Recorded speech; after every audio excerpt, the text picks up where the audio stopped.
We don't show prep. So, so he had no idea.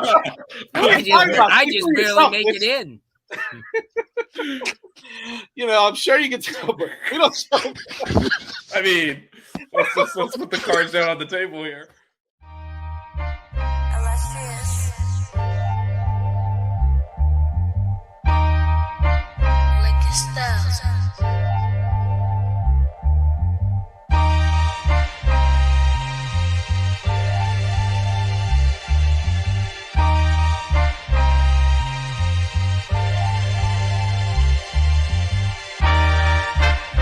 Miami Hurricanes, yeah. You know the name already.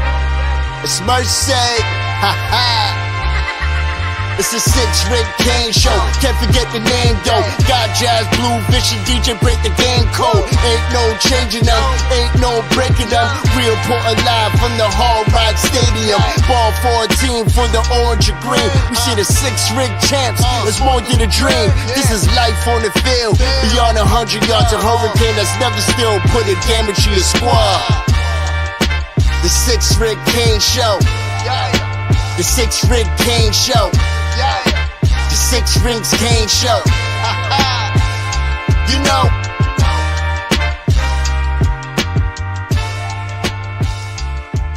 What's wrong with us? Seriously.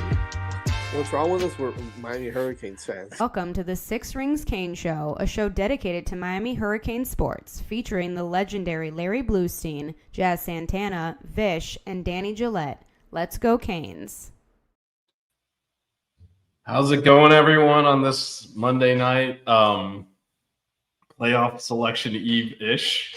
If it's based on last year, tomorrow night will be a big determining factor. And we have two of the four of us here. Blue, thanks for joining me. Yeah, thanks so much, Vish. Yeah, that's I've been making the circuit on all the little podcasts and listening to what everybody's saying, and you'd be surprised how some of the people that are just, saying it like it is about Miami and how what the difference is now as opposed to last year when they didn't get in and everybody was upset. But, last year, when you look back, they really had no reason to be upset because Miami didn't play very well down the stretch. But that's not the same now. I looked at a lot of the teams that'll be playing. I think I made a post and, we were talking about the ACC title game and people go, oh, Duke, here's Manny made the ACC title game and Mario never did. And I'm saying you put those two teams on the same field right now, it's a 42-7 game. It's not even close. Miami is just playing at such a level.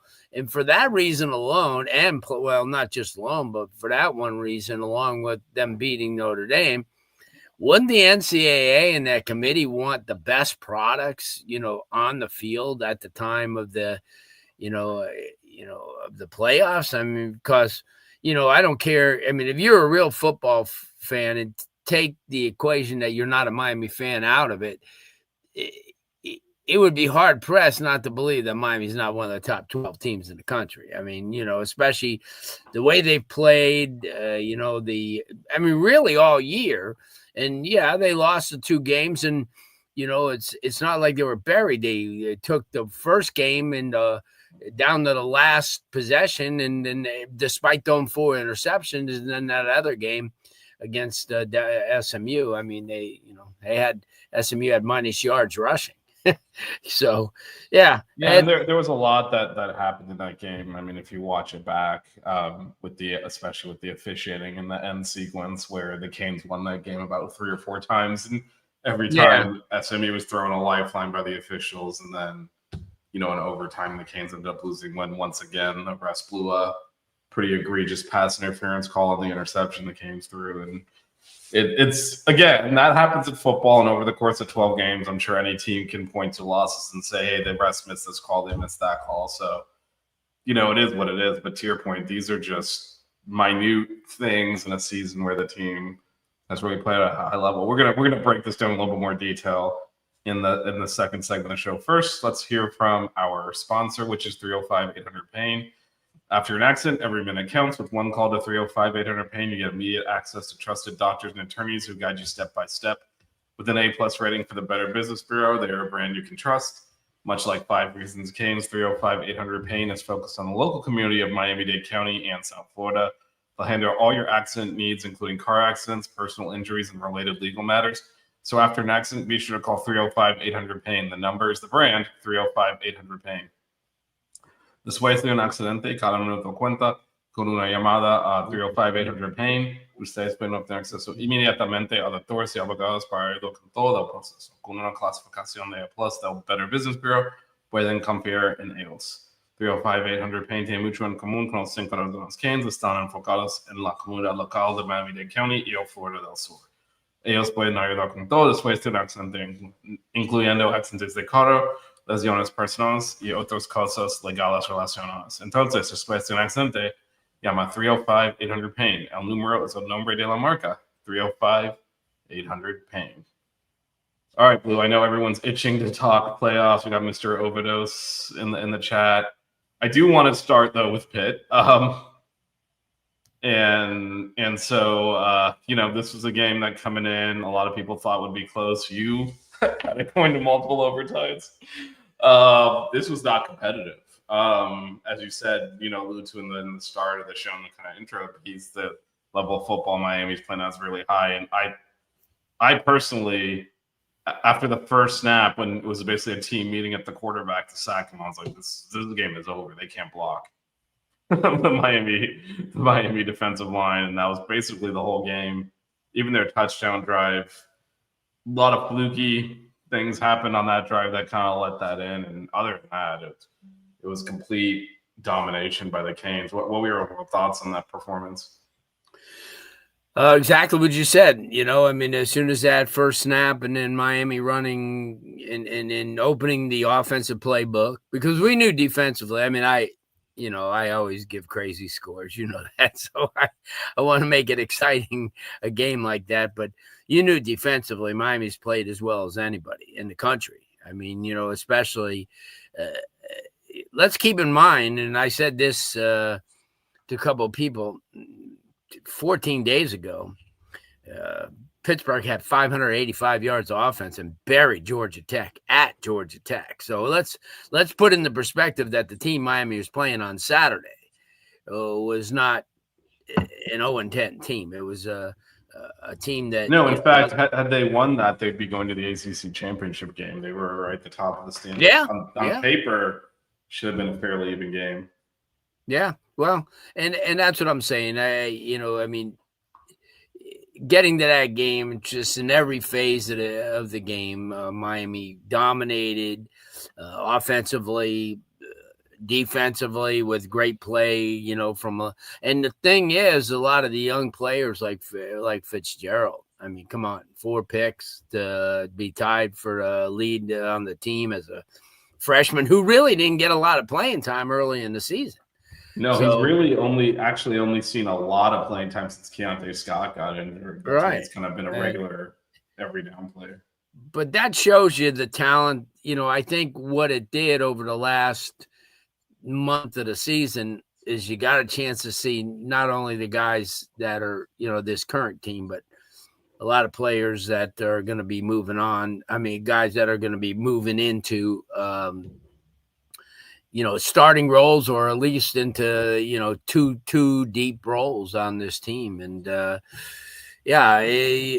just Miami has that feeling now that, that those really good teams feel like Ohio State going into Michigan, that they knew they were going to win that game. And I think Miami has that sense, Vish, that every time they get out on that field now, and that's the thing that Coach Cristobal was pressing, after the game, we're definitely a playoff team. And that was the reason why. It's not like they just, last year, if you said it, you say to yourself, okay, he's a coach. What do you want him to say? But this year, it's natural because this, Virginia Tech on the road, Pitt, anytime you go on the road, I don't care who it is, Ask SMU. I mean, they played an average to terrible Cal team and lost. So anytime you go on the road, you're always going to be in that type of, an atmosphere that, you're not sleeping in your own bed. You're not going through your game, especially Miami this year, because remember, they had 8 home games. So they got into that routine.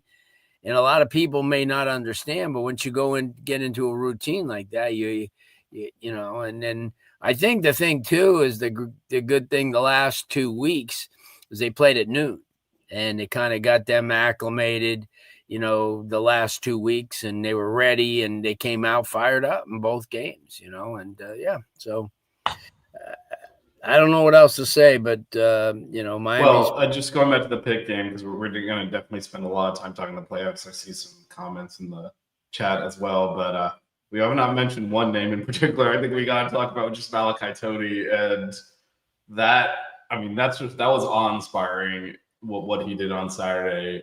Just your thoughts on that. I mean, he might be the second best quarterback on this team, also. Yeah, well. You see, even Carson Beck, after the final home game, I remember him being in there and an NC State game and talking about what type of, he says, I work year round on, perfecting my craft. And here comes Malachi coming in there, and he's got better mechanics than me. And it's he's a phenomenon. Yeah, I don't think Miami's had a kid like him, especially as a freshman, basically ever, to come in and dominate. I know Duke had a pretty good first year, but he had really very little around him. He's just something special. And, I mean, when he was always told, he's smaller and this and that, but I'll tell you what, you even look at where he takes punishment sometimes and he just gets right up. Yeah. And he'll break a tackle too. I saw him break a linebacker tackle twice on Saturday, and he's done that in the past. So, and there's the thing is there's nothing he can't do. He runs the ball, he throws the ball, he catches the ball. I shudder to think if you put him at corner, he could probably do that too. And, he's just that guy. He's just a great football player, an asset to the team, because even the veteran guy, remember, he's 6 years younger than Messidor. That's crazy to think about, yeah. Maybe even 7. So, and it shows you, the maturity that he has. And when you're a true freshman and seniors gravitate towards you and follow your lead and play off of you, I think that's part of the game that nobody talks about, because we see what he does is from the X's and O's standpoint, but what he does from a maturity level as a leader, you hear some of these receivers saying, oh, geez, you know what, I can't let him do this without me doing it. And he sets the bar, Bish, and that's something that he's brought to the team. And that's somebody that, it kind of makes you think about recruiting a little bit, because while he was coveted, I think that being so close to home, I think that the Miami coaches and the Miami people saw what he's doing now in him, thinking, holy Christmas, especially in the state championship game last year when he was, and like I said, going against Darian Coleman, a Miami commitment, if you didn't know any better, you would have thought that he was the high prize quarterback, 15 straight completions, and remember, he was hurt because he had to come in the Dillard game, which was the second round playoff game, when Diabell was hurt and came out. And I'll tell you, Bish, he wasn't even, he was half dressed, when he had to come in and win that game for him. And then all of a sudden he just, his instincts took over. So yeah, can't gush enough about a guy like that. Yeah. And I remember, last year at this time, is because obviously signing day is coming up this week. People were saying, well, where's the playmaker? Then you were right on it. Like, Malachi Tony is that guy. He's not Doesn't have the star ratings to back it up, but he is that guy. He is your 5-star elite one-of-one player, and he's not ranked that way for some reason. But I remember you and Pringle too. Yeah. Believe I distinctly remember you calling out Malachi Tony and saying, "No, that guy is the player that Miami's been waiting for." Yeah, and you're gonna see it. And boy, is that showing up in big time. And when you and me and Jazz and Mel were at the spring game, we were watching, and we were sitting. If you remember, we were sitting right in front of Gerard Pringle's dad, who was sitting right behind us. But at the same time, when we watched Malachi making catch after catch, and everyone's going, "Oh my gosh! Well, I wonder if he'll get some playing time." He's dominating now. 13 catches, 5 carries, 2 passes. That was his playing time on Saturday. Yeah, but I guess we should talk about Pringle too, because I think that's been one of the big, these last 4 games where the Canes have blown everyone out. Again, we're going to talk playoffs in a bit, but one of the big things that emerged there is him, his ability to kind of basically take that job over as the primary running back. I know Fletcher started this game, but again, I think we're kind of in a mode now where they're both going to get carries early, and if someone's running better and more effectively, they're going to get the bulk of the carries. In this case, that was Pringle, but he's turned that position into him and Fletch essentially. And if you think about what a month ago, Fletch goes down against SMU, and we went to Marty Brown, and it wasn't even a consideration to go to anyone else. And you got to imagine, Pringle had been more in the rotation at that point. There was a play in overtime right before the interception where a huge hole opened up and Marty kind of didn't get through it and tripped. And oh man, it's the what could have been if Pringle had gotten more carries early in the season. There's a lot of attempts to get Jordan Lyle going that kind of fell flat too. Which you think if maybe Pringle got those opportunities, we would have seen this a little bit earlier. But now he sees those opportunities, and I think that he's obviously the running back of the future and sort of the present. I think it's him and Fletch splitting carries. But talk about his development, how much he's meant. Because I think as people are talking about this offense, it's like, man, it's finally opened up. It's finally run. A lot of that is running the same damn place with a different running back. And those 3 and 4 yard grinds are now 10 and 12 yards. And the next thing you know, everything's open. Well, yeah. And also the fact that they're running a lot more, like halfback passes, I mean, they're running a lot of, you're looking at somebody like Elijah Lofton's caught touchdowns in the last 3 games, basically because what has opened up is the very fact that guys that, the linebackers who would have been covering, like a running back out of the backfield, or now they have to be consumed with everything that Pringle's doing. And then that gives somebody like Elijah Lofton some freedom to get open like he has, whether it be short or not, or still, I mean, like I said, not every tight end has to, be a big hulking guy. I mean, in Miami's system, and even Bowman, if you've seen his game has opened up the last 3-4 games too, but he's the type of guy, he's going to block. He's a big body guy. And that offensive line, has done its job the way we knew it would. You can't say enough. When Miami's healthy at the receiver spot now, and you remember that was something all off season that all of us talked about. Who's going to step up? Who's going to be that X guy? Who's going to be, who's going to take Xavier Restrepo's spot? Who's going to, take the other guys? I mean, you see what's his name's lighting it up for Alabama. He's their prime receiver now. So, I just think that you take a look at what all the talent that Miami's starting to use, and it bodes well because that recruiting class that they have is just crazy good. And it's showing a lot of those guys that are coming in, a Javion Mallory and people like that, hey, you know what? I mean, you don't know how many running backs get banged up during the course of a year that you're going to be next up.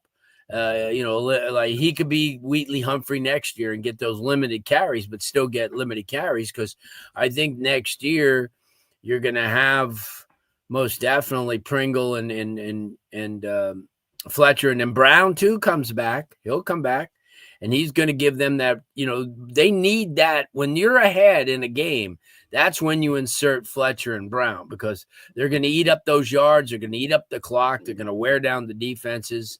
And I think Brown is serviceable. I think he's a really good receiver. He's probably the best receiving back on the team. I don't think he has that burst that you need. No. He's and I think he did a lot. I still think he can be effective in short yardage, but even icing the game down, he doesn't. I always say it's if you need 2 yards, he'll get you 3 because the first guy never brings it down. He runs so hard. Yeah. But if you need 5 yards, he's still going to get you 3. Yeah. That's the challenge with him. I think if Pringle's going to be the primary back, those end of game situations where you want the bigger back that's kind of leaning on people, I want that to be Fletcher at this point. I think if Fletcher was the primary back, then you want to go to a fresh Brown at the end of the game. But now I don't really see a scenario where I really want him in a 2-minute situation. I'm going to go Fletcher at this point. But I think, to your point, I think Brown has a role, especially in short, inside the 5-yard line. That man never loses yardage. He grinds, and I think if you're inside the 5-yard line, you need to punch the ball in. I don't care what situation in the game it is. I'd put Brown in and say, go score the touchdown. And I went back. I went back, and not to interrupt, but I went back to look at some of his North Dakota State film last year, and he was the main dude. I mean, he took off on a bunch of runs too. Obviously, the speed isn't what it is at this level, but it just shows you, he was more than a tackle guy. He got outside a little bit, and as you mentioned, he made a lot of catches because their offense was maybe predicated around him and the receiver kid that they had too. But it's he's an excellent pass catcher, and I think that's something maybe third down back again. I think there's a role for him going forward. Yeah, as well. Like you said, he'll be back, and I think there is a role for him in short yardage. Sure. And we don't really do some of the things that again, having a red zone back or having a guy that just comes in on third downs. We don't really do that substitution wise. If it's someone's series, they just get the whole series. But I'm thinking, in the off season, when you kind of know what you have out of those 3 backs, be easier to play a little bit more situational football than we did this year, where we didn't know what Pringle was bringing to the table. We thought Lyle was going to be the starter at the beginning of the year. He was the starter at the beginning of the year. As people try to replay the Notre Dame game, look who started out running back for us. Yeah. No, I know. I mean, as people are trying to say, well, Notre Dame's a different team. I was like, yeah, look at who we were playing. A lot has changed on both teams. But I do think, Mr. Overdose, to your point, Lyle got plenty of opportunities, including outside runs, inside runs. He just was not effective for whatever reason. I know he got injured early in the year, and that probably set him back some, but he continuously was given opportunity after opportunity. And even in that Syracuse game where Pringle kind of announced himself and took over that lead running back role, Lyle got the chances first and just couldn't capitalize again. So I know he's really talented, and obviously he was someone we're really excited to have here. It's just so far at least hasn't worked out. But that doesn't mean he can't. This season just didn't go his way, and I think, at this point, the coaches do have to prioritize the guys that are making plays on the field with, well, assuming there's more games left. This could be a moot point. We'll find out in the next week or so. But because if we end up going to a non-playoff bowl game, half this team is going to sit out, and who knows who's going to play. But I think there's that, that element of he had his chances. And that doesn't mean his career is shuttered or that he can't even still be a very good running back at Miami if he wants to stay and puts the work in, because clearly the staff doesn't keep putting you in the game like that if they don't believe in you. And you don't get that 5th and 6th chance of hey, let's get this guy some carries. Let's see if what we're seeing in practice shows up in the game. They clearly believe in him, and so I think if he wants to stay and work through it, I think he'll have the opportunity to do that. But you can't in good faith keep giving him the ball this year. You just can't do that. He just hasn't been able to. It's ironic that I was watching some old film the other day, and And Pringle reminds me of Leonard Conley at the University of Miami. Yeah, 28. Yeah, real fast outside, breaks some good tackles. Not very big, but you know, he could run. And that's the one thing about Pringle. You listen to these.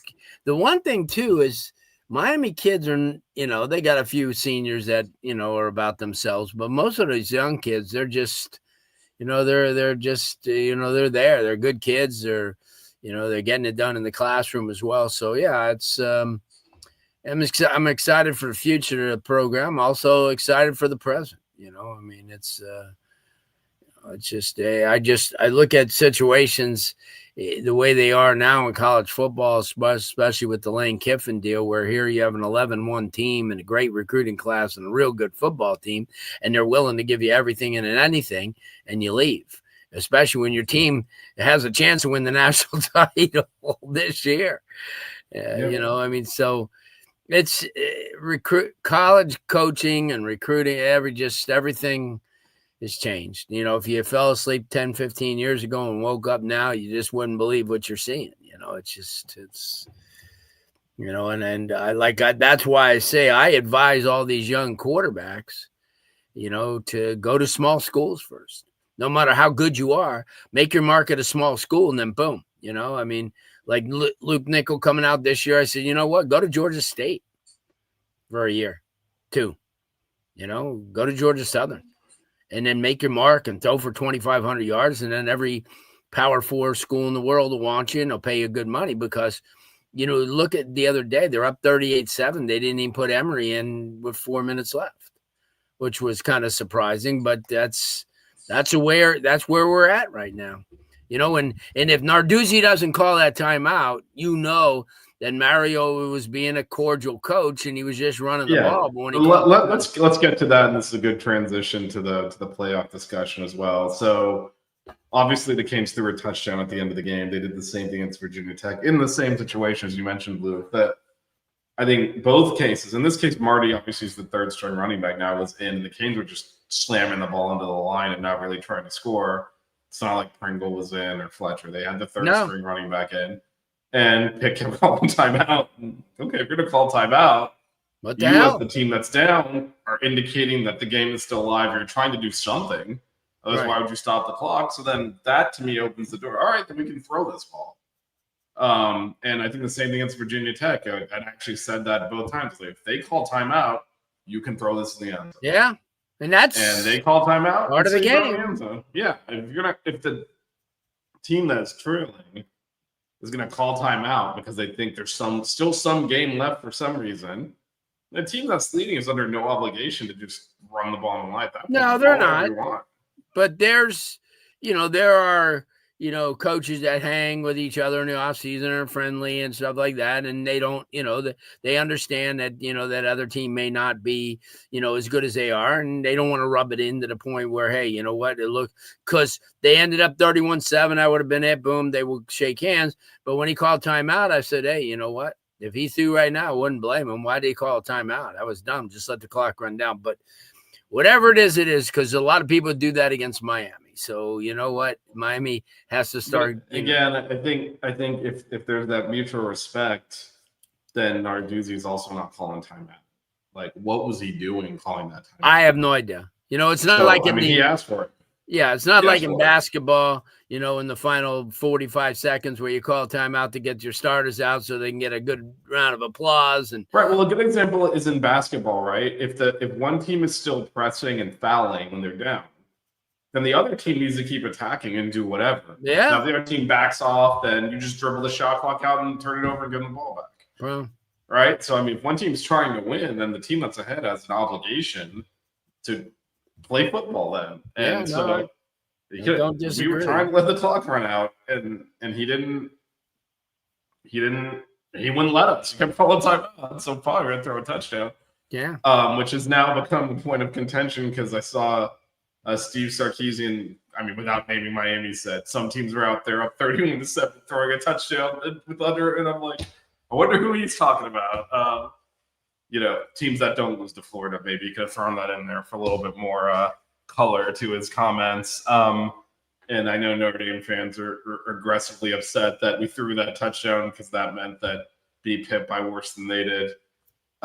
So Well, they beat everybody worse than Pitt than Notre Dame did, but Syracuse. Every other opponent, that NC State, everybody that they played. Yeah, but I think one of the things that's interesting there is those are the types of things they look at when there's no head-to-head result. And we'll get to recruiting Punk Coast at the end segment after we talk playoffs. We'll certainly answer that question as well as get a rundown on signing day coming up on Wednesday as well as big high school action. But yeah, and by the way, so then of course you go and look at the end of the Notre Dame Stanford game, and if they weren't snapping the ball on the 2-yard line trying to run it into the end zone on the, and they fumble a snap and ended up not scoring, and it's just like, what do you think they were trying to do?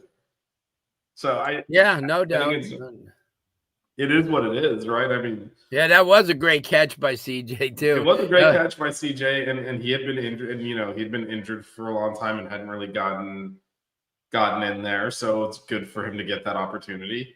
But again, I when you start looking at the the arguments being made here, I mean, there really isn't a good argument against Miami at this point.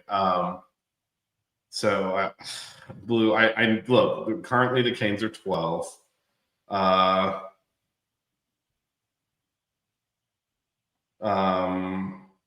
So I know they're they're 12th coming into the week. No one lost in front of that. Didn't get any help. But did get some poor performances out of both Alabama and Oklahoma. BYU struggled for a bit, but then flipped the switch and blew out UCF. I don't think you can really hold that against them. But BYU is going to get beat by 3 touchdowns this week. And well, this is the thing. So here's the question. So there's two parts to this question. So if you look at Miami's sitting at 12th, right? And so realistically, to get in, they need to get to at least 10th to have a chance, because potentially the ACC champion if it's Virginia. Otherwise, there'll probably be 2 G5 teams are going to automatically qualify. So that's 11th and 12th. So you got to be at least 10th. And then potentially, depending on who's behind you, 9th or even 8th to guarantee it, but probably around 9th to guarantee it, depending on I know you're saying BYU is going to get rolled, but if BYU wins that game, they're an automatic qualifier, and then it ends up you need to be 9th. Yeah. And if Alabama is behind you and they win the SEC championship, they're an automatic qualifier, so you really need to be 8th to protect against that. But I hear you. But I think Alabama's going to get beat. Georgia doesn't want to lose again. And are they going to keep a 3-loss Alabama? Well, that's question number one. Like last year, they were very clear that we're not going to punish teams for losing their conference championship game. Sad. Yeah. Now, they were truthful to an extent. They dropped teams for losing the conference championship game, but not out of the playoffs. So teams like Penn State and SMU dropped, but not enough to be out of the playoffs. And the one thing that they had going for them is those teams were comfortably in. So, SMU was in a position to potentially host their opening game if they had beat Clemson. They lost to Clemson. They fell into the last team in. So do you think BYU and Alabama, that'll apply to them? If they lose their conference championship game, they will not get punished? I don't see how you're going to keep a 3-loss team in there, and especially with one really, really, really bad loss. Now that when Florida beats Florida State the other day, that even makes that loss even worse because they don't even make a bowl. And that's what I'm saying. At least the 2 teams that Miami lost to are making bowls. So... Yeah, I mean, look, again, there's not – so here's the challenge that I think the Canes are going to run into. And Mr. Overdose, I'm kind of with you on this. They screwed up. They screwed up when they ranked Miami 18th to start with. Miami was never the 18th team in the country. And so then they thought – because you keep in mind, they did that first ranking right after the SMU game. So they thought – Miami's going to lose another game or 2. This is a moot point. Throw them away. And lo and behold, if this team didn't blow 4 teams out in a row, including 2 of the better wins Notre Dame has on their resume, their top 3 wins are USC, Pitt, and NC State. So now you're sitting there saying, okay, now what do we do? Because they're sitting here, there is no logical argument anymore. Because the bad losses are 8-4 teams. They're not 4-8 teams, they're 8-4 teams. And you're sitting there having started them so low, they've moved them up to 12th at this point. And the metrics also, because of playing NC State and Pitt late in the season, and while Notre Dame's been playing Syracuse and Stanford, who Miami was already penalized in the metrics for playing earlier in the season, they've now closed up where the strength of schedule is a 2-spot difference between Miami and Notre Dame, 42-44. It's irrelevant. Those are irrelevant differences. You have 4 common opponents between the team. I'm going through the metrics that the College Football Playoff publishes. So number 1 is strength of schedule. That's a push. 42-44 is no difference. Head-to-head, I mean, I know they want to pretend like the game didn't happen, but I was there. You were there, Blue. I distinctly remember Miami beating Notre Dame. And then common opponents are a push. I know everyone's talking margin of victory and all that. It actually says spelled out. They don't intend the legalese, but margin of victory. So technically, they don't look at margin of victory in common opponents, but they're 4-4 on that. And then the fourth thing is if anyone's quit, injured, whatever, the Jordan Travis rule, which I guess applies to Ole Miss. But that's a whole other story.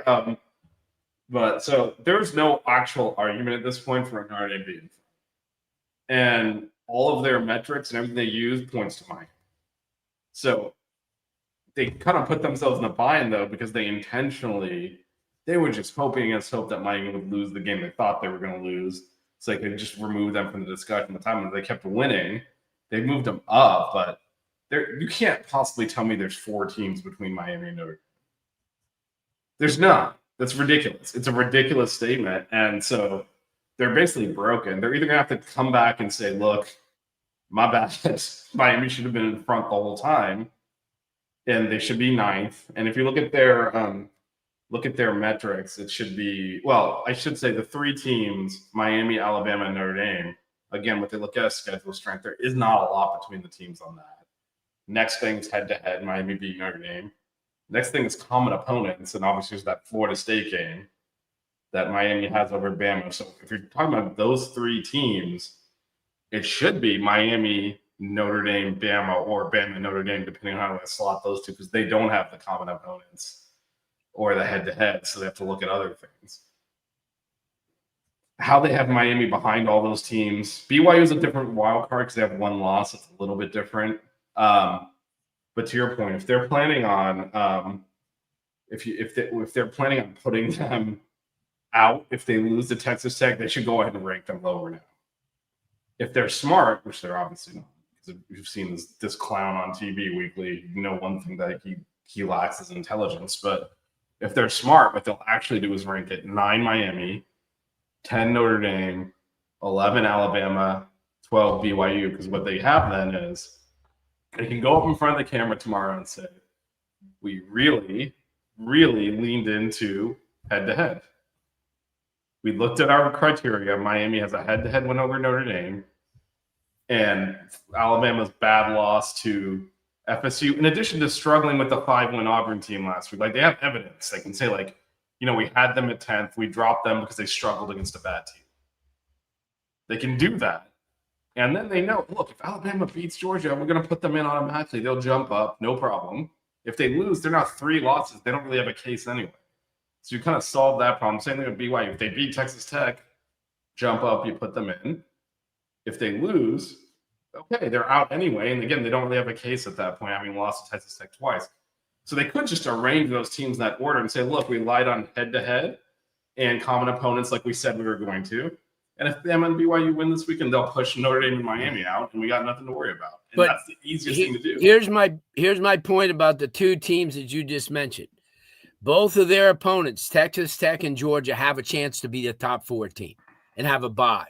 So that's incentive enough. They're going to come out and they're going to play with their hair on fire. And Texas Tech, can play with anybody. I watched. Oh no, I I'm mean, not saying they're definitely going to win. I'm just talking about if the committee was smart. no, I hear you. They but can I'm just they can get rid of all of the arguments because as much as like Notre Dame, as someone pointed out earlier, these Notre Dame fans are just crazy. Like this is their arguments are absolutely ridiculous. Everyone knows you can't lose to an 8-4 team. Really, you lost to Northern Illinois last year. Get the hell out of here. yeah. It's literally just making stuff up to ignore head to head. If Then Marshall the year someone before. So. right, I mean, they weren't in the playoffs the year before, but they made the playoffs losing to Northern Illinois last year. What do you mean you can't lose to bad teams? Since when? Last year, Alabama was in front of us, had lost to 2 6-6 teams. We're sitting here making stuff up to justify ignoring head to head. It's not.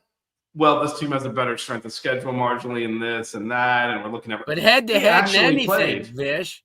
Head to head is the determining factor. The idea that losing to an 8-4 team means head to head is thrown out? Are you crazy? They're out of their minds. And the only reason this got out of the gates is because, as Pomkus was saying, they ranked us too low to begin with, and now it looks stupid. Like no one. Imagine if the ranking comes out. Pomkus was talking about what about Oklahoma? Imagine if the ranking comes out tomorrow and they have Alabama in front of Oklahoma. What would people's reaction be? They would lose their minds. How could you do that? Oklahoma beat Alabama. Yeah. That is the only reason Oklahoma's in front of Alabama right now, because they look a lot worse when they play football. And in that game, they looked a lot worse. They got a pick six. Alabama made a bunch of mistakes, and then they kicked like a monster field goal at the end. It was a fluke of flukes. But you know what? The result counts. And so my point to this is, look, they won the game.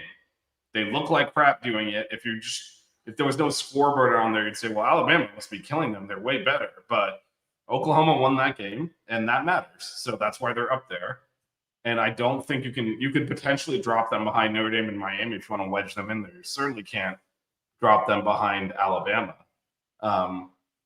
But I don't think there's, they won the game, and that is why they're up there.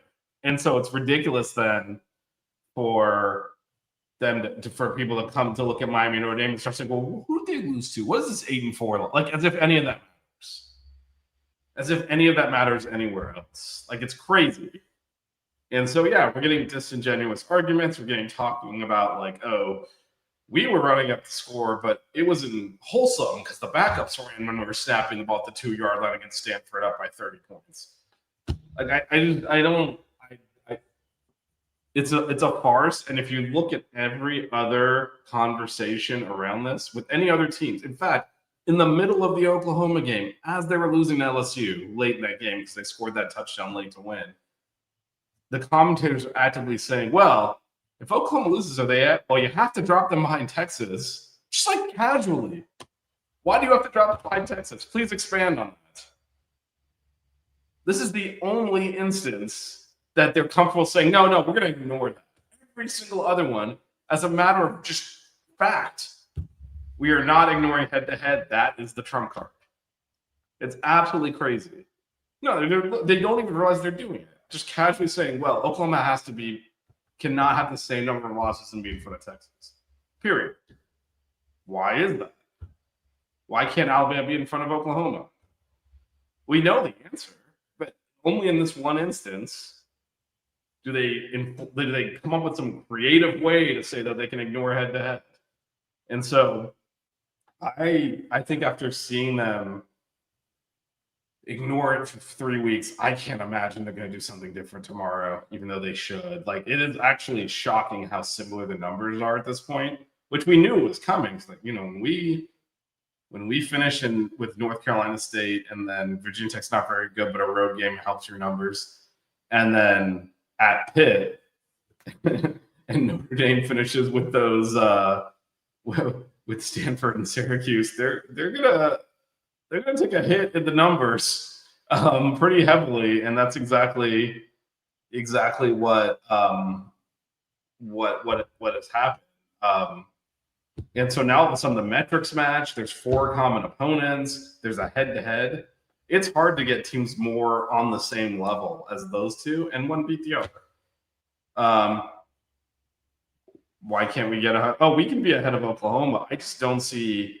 You're talking about them jumping us up 5 spots for beating Pitt. It was a great performance, but I just don't see it. And they can't put Alabama in front of Oklahoma because of head-to-head. The only time they have more head-to-heads with us is Notre Dame. So, in theory, yes, they could put Oklahoma. They could put Notre Dame. They could put us at 8, Notre Dame at 9, or whatever if they're caring about head-to-head, and then Oklahoma at 10 or something. They're just not going to. So should they? Yes. And by the way, this is the funny thing. And Blue, you mentioned last year with the we basically had Cam Ward was Superman. That team was not very good. They needed a miracle comeback against Virginia Tech and against Cal. Were trailing late into the game against Wake Forest and Duke and came back and won. Obviously, just blown a 21-point lead to Syracuse. It was really more like Cam Ward is Superman, so we can play with anyone because Cam Ward can play with anyone. But other than that, team was very flawed. This year's team is very different. And so because of that, the metrics, and obviously the school has been pushing out this information all day, our numbers are better than a lot of these 1-loss teams, and certainly than most of the 2-loss teams. So yeah, you could absolutely validate ranking us at 7th or 8th. The thing is, they're not going to do that. They have been stubborn in refusing to move us up. So yeah. Well, I mean, look, the timeout, I think it's fine to call there. The penalty is ridiculous.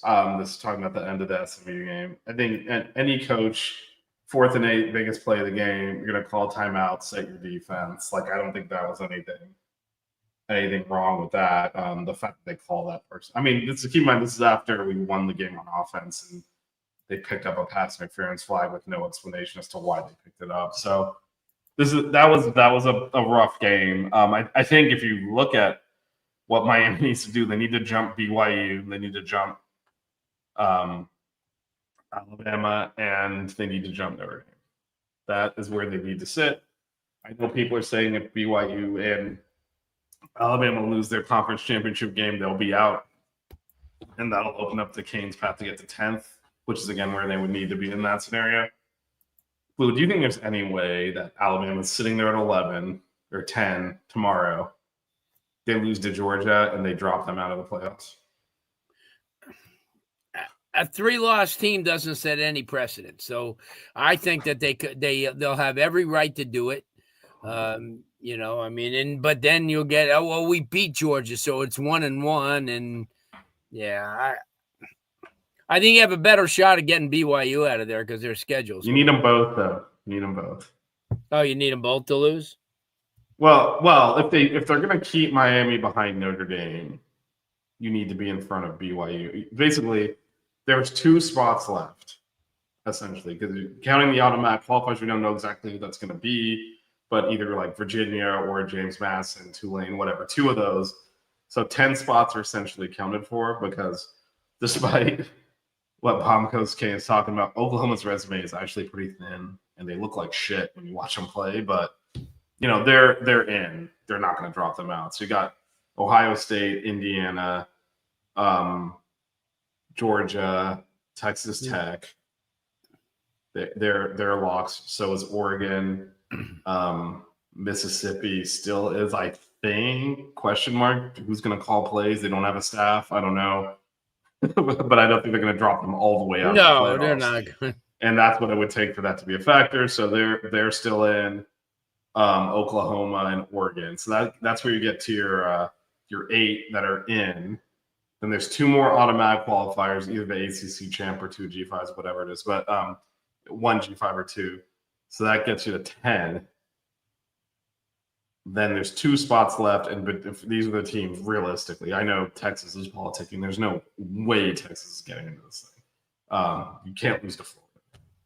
That's a 3rd loss, and then get it. So it's Notre Dame, Alabama, Miami, BYU, realistically, for the last 2 spots. So that's what the Canes are looking at. So they kind of need both Alabama or the committee to fall there. If the committee, that's the frustrating thing, I think, if you're a Miami supporter.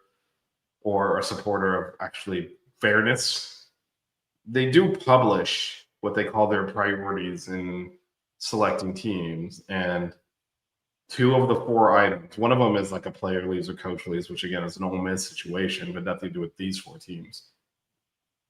Strength of schedule, which again is a push at this point, head to head, which Miami has on their name, and then common opponents, which Miami has on Alabama with the Florida State common opponent. So using their own priorities, Miami should be at the front of those 4 teams. Instead, right now they're at the back of it. And so I think that's the challenge. I'm not optimistic at all that they're gonna put Miami where they should be by their metrics. I know there's a big Well, pressure there's going to be a lot of campaign. changes off of this next year. I think that these at-large teams are going to be under discretion if they don't reach a certain plateau. Because if Memphis or USF is 12-0 and they deserve to be in, then okay. But if they're struggling to be 8-5 or 9-3, then I think there should be some discretion for the committee, and the same thing with each conference. If your conference representative wins because of the fact that they win on a tiebreaker, but yet I think it always has to be the highest ranked team that would go. That's my opinion. Yeah, the challenge you're going to have with that is the rankings don't come out until Tuesday. Like, you can't not know the participants in the conference championship game until the Wednesday. Well, you just adjust it then. How do you do that? What if it was actually close? I think one thing that could easily be addressed here is doing something with, having a minimum standard to make the conference championship game. Like if you're 7-5 or something like Duke is, or if you're, below a certain level, you just are disqualified. There's like a minimum qualification. I don't see how they would do that with the rankings not coming out to the following Tuesday. Yeah, because there's got to be a different way. I mean, moving forward, and it's tough to explain to the seniors going out at any of these schools that get screwed. That next year we'll have the formula, but good, next year I'll be starting for the Dallas Cowboys, so I ain't gonna care. But I understand. There's just got to be. You would think that like you said, if you said, wasn't Texas A&M 16th when they beat Notre Dame at the beginning of the year? Weren't they like? They were not ranked high. I don't know where they were ranked. Yeah, no, they were way down. They weren't in the elite because I mean they were supposed to be good, but not. Yeah, who knows?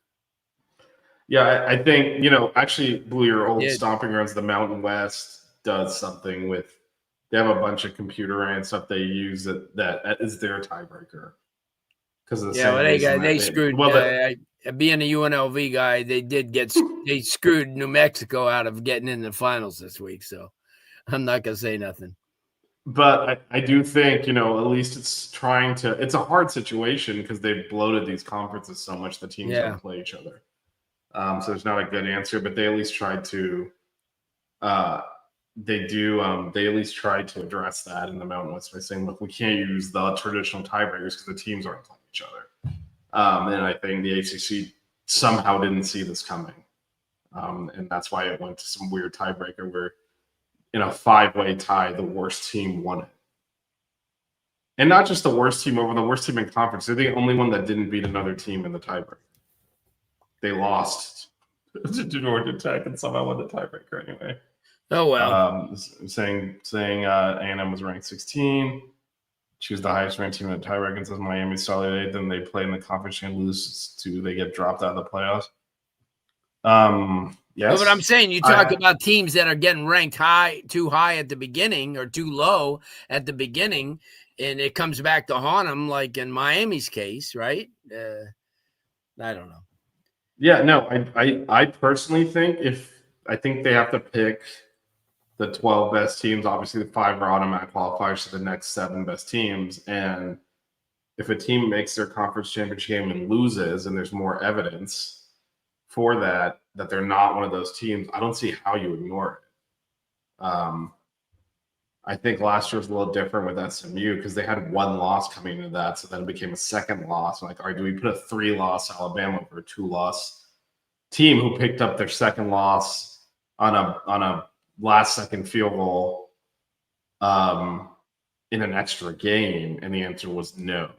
But yeah, no, if Miami was in the playoffs as an at-large right now and they went to the ACC championship game and lost to Virginia, yes, you would throw them out.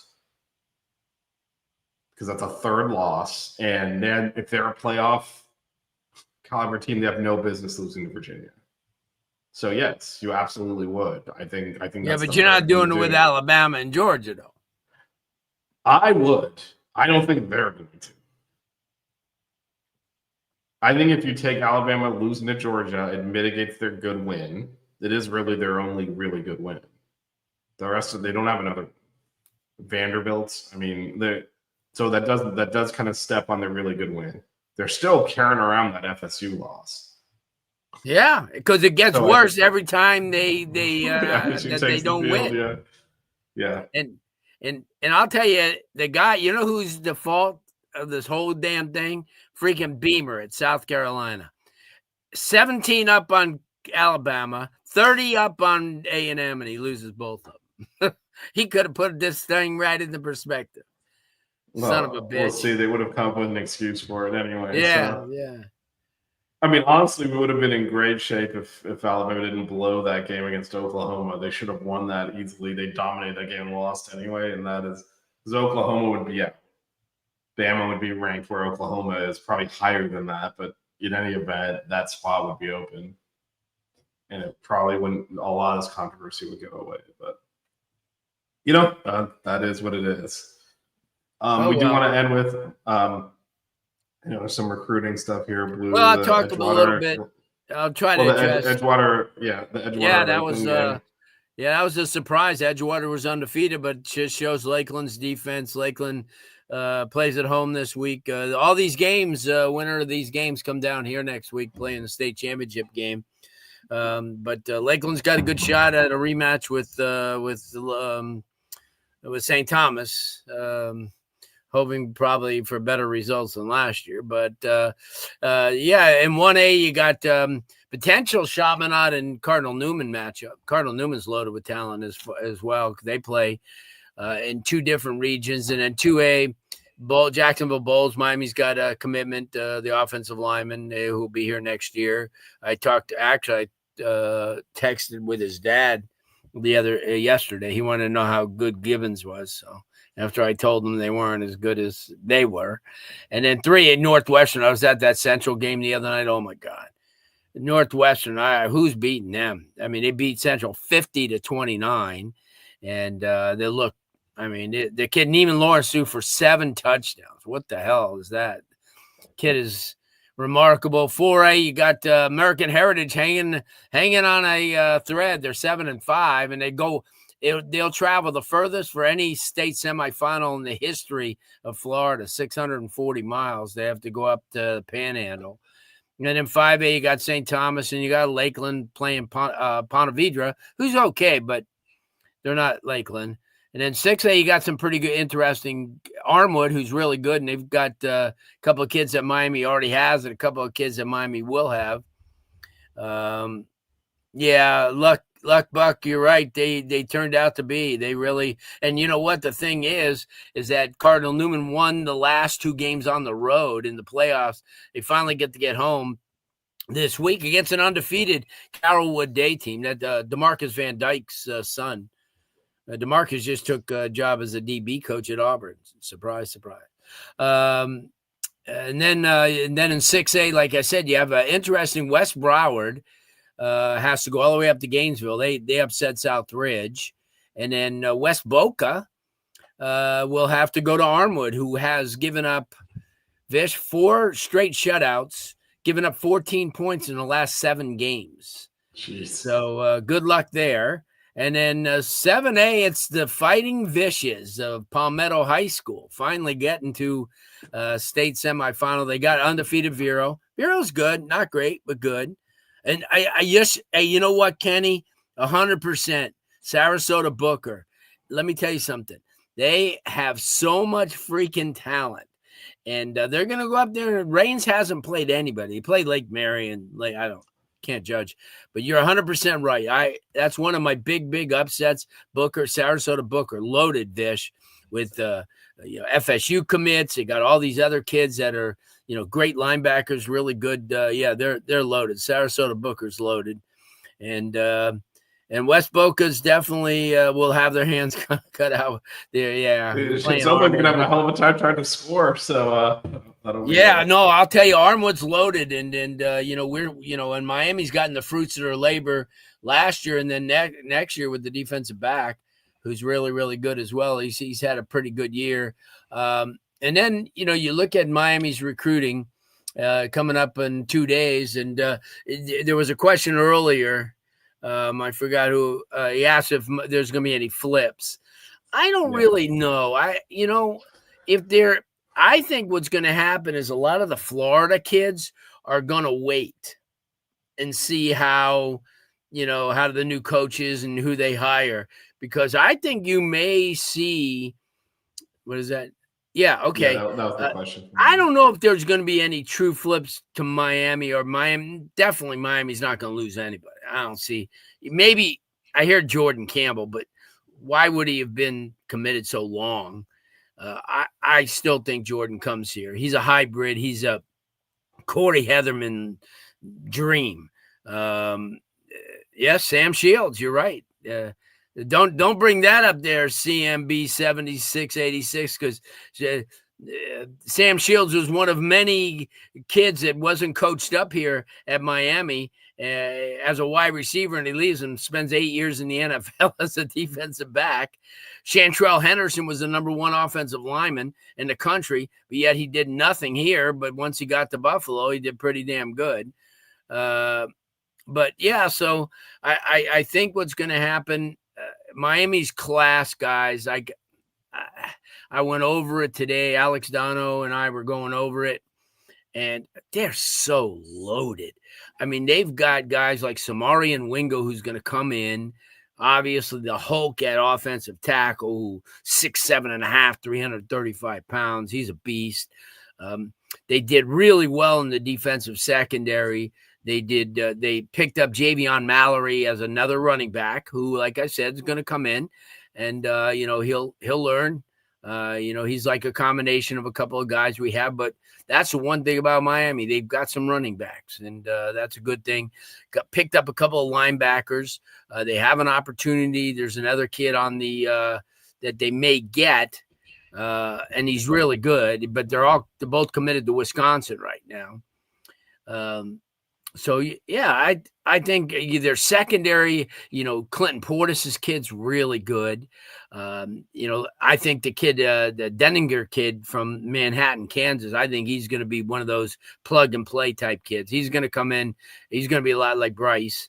Really, really good football player. But yeah, Miami's they've done really well in their recruiting, and then that they're going to parlay a lot of these kids into the portal, and they'll be right back into contention next year. Yes, he will. Heatherman will be ecstatic with a lot of the kids that they got defensively, and I think he helped to close a few of them. And there's another linebacker now that he might be able to get as well. But I'm excited about this class. I think they're gonna basically ink everybody this week. Maybe one or two outliers, but that's only because a lot of the kids can't come in early. But there's only a handful. But listen, coming in early is nice. But as Bryce is finding out, you can come in freaking June and still take over. Yeah. They got some really, really good guys. I think it's but Heatherman is just, I think everybody in here could agree that he's just been such a godsend this year, because he is just, he's a great teacher. And you know what? And JT too, and that's the one thing that I think that at the beginning of the year that a lot of people, said at the end of last year, the defense sucked and Mario's got to make changes. Well, he changed everybody but JT, and it seemed like it worked out pretty good. You watch JT; those kids love him. I think he's really helped in the maturity of Bain. Having a guy like that working with Messidor and Bain and Blay and all these other guys. So yeah, that was it. I think I don't know. Orange and green, I don't know. The quarterback situation is a pretty iffy type of thing. You know what? You had a really good quarterback this year, and he got in for 2 snaps. Young kids, they're just not using them. They're just, they're not developing, and that's going to hurt. Yeah, and so, that's if you join Late Blue, kind of talked earlier about why it might make sense for these high level quarterback recruits to go to a smaller school first. We can play immediately. Put something down on tape. Yeah, you'll play, put something down on tape, and then every school in the country will come after you with a lot more money than you'll get at high school. Yeah. Coleman's great. Don't get me wrong, but so is Luke Nickel. And, and Emory really, here's the thing. Somebody like Emory Williams will be better off like going to like a South Alabama because remember, he's 6'5", 230. I mean, that just doesn't grow on trees. I mean, somebody develops him a little bit. He gets some playing time. You never know because remember, the NFL is predicated on size too.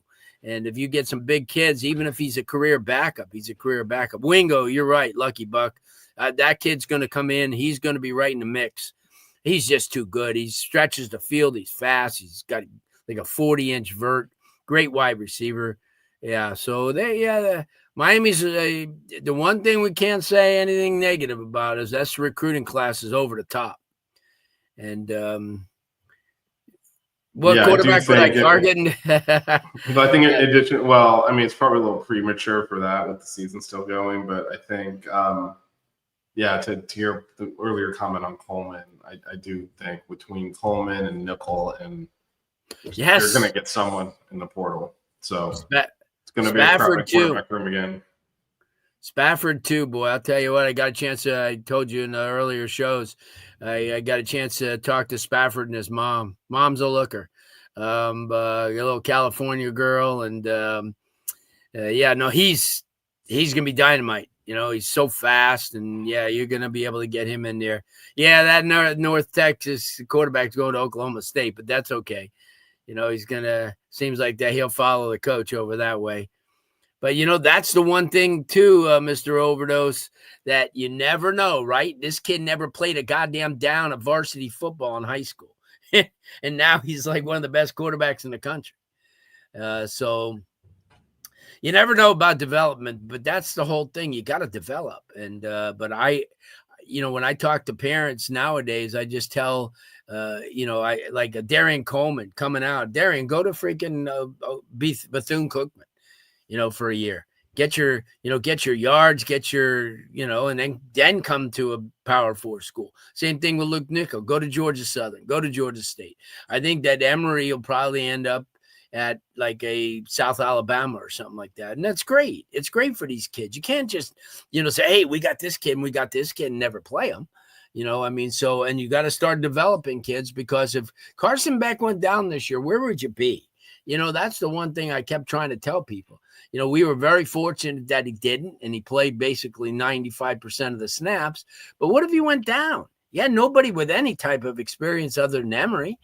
And it seemed like the fan base was down on Emory from day one. So, whatever it is. Well, yeah, no, but I think that's your answer because I think the other thing, and Parrish asking why we go to the portal again, why recruit QBs if you just want a quick fix every year.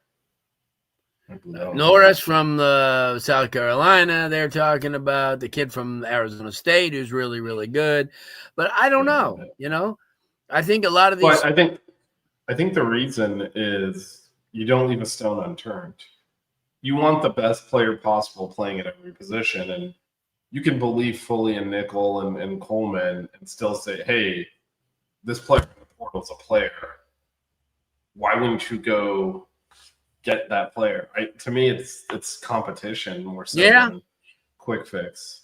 But to me, I have a name that a lot of people in here probably don't even know. His name is Anthony Calandria. He's out of St. Pete Lakewood. He went to Virginia, and then played the year, and then obviously got a new coaching staff, and their philosophy wasn't the same. And he went with Danny Mullen this year, and he's one of the most prolific run pass kid for UNLV in the country. He's the only one of 4 guys this year that went over 2,000 yards passing and over 1,000 yards rushing. The other was the kid from USF. What about him? Unless he goes to Auburn. Exactly. UNLV quarterback Anthony Calandria has had a great year, and I was talking to Syracuse coaches the other day, and they go, they're slapping themselves for not taking that kid because he's a player. No, I don't think it's an issue of it's a leadership that, issue. Yeah, it's also just, again, you got to always be looking to bring in talent. And so they're not going to just look at who they've got in the portal at quarterback. It's been the number 1 pick in the draft in Cameron. He was the best quarterback in the portal last year. And Carson Beck is one of, if not the best quarterback out of the portal this year. So they're not just we got to get someone. They're targeting the top of the top. And if they had struck out on Carson Beck, Emory Williams was going to start this year. They weren't just going to take someone to take them. And I think this is a matter of talent upgrade. If Lenora Sellers wants to come to Miami, you'd be an idiot to say no. You're trying to develop nickel. That's not. No, I hear you. So I think that's the situation. But I don't think if nickel was the best quarterback to start this year, he would have started. He wasn't. It was Carson Beck. Again, it's about who you think you can get to put in there. They're not going to take an also ran quarterback. They're not. It's not just to make up the numbers. But if they have someone they think can legitimately come in here and play at the top level, they're gonna go get that person. I think that's the difference between the way they're approaching it and maybe some other programs are just we got to get someone. And then you see them bench their portal quarterback in week 2 or 3. The guys the Canes have gotten are unequivocally top level, top of college football starting quarterbacks. And when you have that opportunity, you don't pass that up. And I think next year we're going to see the same thing. If they can get, some of the guys you mentioned, Blue, those are top of college football types that have gone to playoffs, that have, quarterbacked at a high level. You're not going to pass up that opportunity. But if that's not available, you're absolutely then going to say, okay, we got Nickel, we got Coleman. Can't imagine Emery's still here, but if he's here, then that's fine too. Let them compete, and we'll roll with whoever's going to give us the best chance to win. But you don't pass on talent. Real quick before we go to show and tell, just shout out to thanks for the dono, Rock and Ran. I know he's we are arm in arm in the propaganda race to get the Canes into the playoffs. We'll see if it works. Yeah. But yeah, anything else on the high school level you want to talk about before we go to show and tell? We got it covered. All right, let's do this. All right, I went back 35 years. Boston College in Miami here. Back in 1990, Miami won the game 42-12. And let me see. I wrote down a couple of notes on this thing. Craig Erickson in the game, 320 yards passing. Miami improved to 7-2 on the year, and that's it. And this was obviously this is 1990, so they had a few kids on that roster. Obviously, they're Randall Hill, Lamar Thomas, Wesley Carroll, Stephen McGuire, and Rod Chudzinski. What an offensive line! Leon Searcy, Claude Jones, Darren Handy, Louis Cristobal, Mike Sullivan, and then defensively. Anthony Hamlet, Russell Maryland, Shane Curry, Kevin Patrick. Your linebackers probably amongst the best ever. And Darren Smith, Michael Barrow, Maurice Crum, Roland Smith, Darrell Williams, Charles Farms, and Robert Bailey, who works for Drew Rosenhaus. So that's it. So I'll give you a little bit of a history right there. Good team, really. I'd take that team in a heartbeat. And that was the in between 89, 91 won the championship.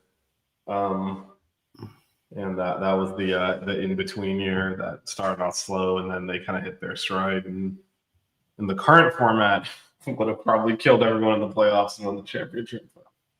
That was not an option back then. So, Well, it was a good show. I really enjoyed it. Really a lot good good feedback from everybody. Thanks, guys. Mr. Overdose and Lucky Buck and just real quick, a couple of people I met on my travels. That watched the show. Ben Pfeiffer, met him in Blacksburg. Big fan of the show. Thanks for watching. And then a couple of days ago in Pittsburgh, Lauren Thomas also came to me and said he recognizes us from the show. Everyone, of course, name drops Blue. You're on the show with Blue, right? Yes, I am. So shout out to Ben Pfeiffer and Lauren. I'm on the show with him.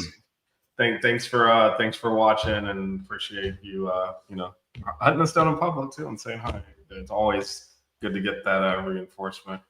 So DJ and I will be back on Sunday, even though there's no game. We're going to talk playoff implications, and we'll know a lot more by Sunday, obviously, we know now. But again, I'm not really optimistic this is going to go the Canes' way. So we'll also probably be looking at bowl projections and where the Canes might be playing, because I think that's likely where this heads. But Blue, thanks for hanging out with me on this Monday. This show will be back next Monday, I think, with the full group. DJ is covering the Patriots tonight, and Jazz was under the weather, but we should be full go next week. Thanks, everyone. Again, follow us at Six Rings Canes on Twitter and 5 Reasons Canes as well for all our Canes coverage. We do cover basketball, which is Buckets, and baseball, which is Canes on Deck. Baseball is the next championship potential team we got coming up, so we'll definitely keep you looped in on that. Blue, thanks for joining me today. Enjoyed it. Fingers crossed. Great show. Fingers crossed for tomorrow. We get a little bit, they actually use their criteria. The Six Ring Cane Show. Yeah. The Six Ring Cane Show. Yeah. The Six Rings Cane Show. You know.